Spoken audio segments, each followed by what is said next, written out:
नाशिकमध्ये भर रस्त्यात गुंडगिरी करणाऱ्या रिक्षा चालकाला अटक करण्यात आली आहे। रिक्षा चालकांच्या झुंडशाहीचा व्हिडिओ व्हायरल झाल्यानंतर ही कारवाई करण्यात आली आहे। अनधिकृत रिक्षा चालकाकडून कार चालकाला काल मारहाण करण्यात आलेली होती।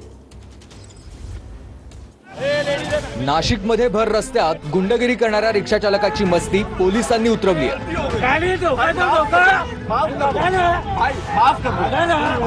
गाडीचा कट लागल्याचा आरोप करत परिवारासह चाललेल्या कार चालकाला अनधिकृत रिक्षा चालकानं मारहाण केली।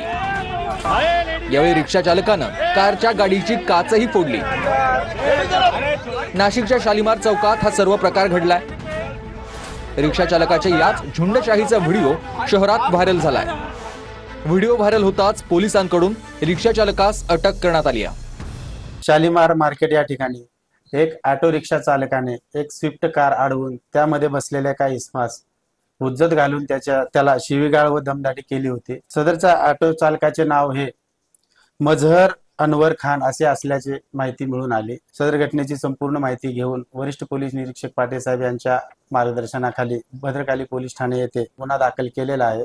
तसेच सदर गुन्ह्यातील आरोपीतास देखील आम्ही ताब्यात घेऊन अटक केलेली आहे। हे जे अवैध प्रवासी वाहतूक करतात ज्यांच्याकडे लायसन नाही, बॅच नाही, आम्ही श्रमिक सेनेतर्फे त्यांच्याकडे मागणी करतोय का पोलीस आयुक्तांनी वाहतूक शाखेने परिवहन खात्याने त्यांच्यावर कारवाई करावी आणि या रिक्षा व्यवसाय बदनाम होणाऱ्या या प्रवृत्तीला रिक्षा व्यवसायातून दूर करावा अशी आमची पोलीस आयुक्त आणि परिवहन खात्याला नम्र विनंती आहे।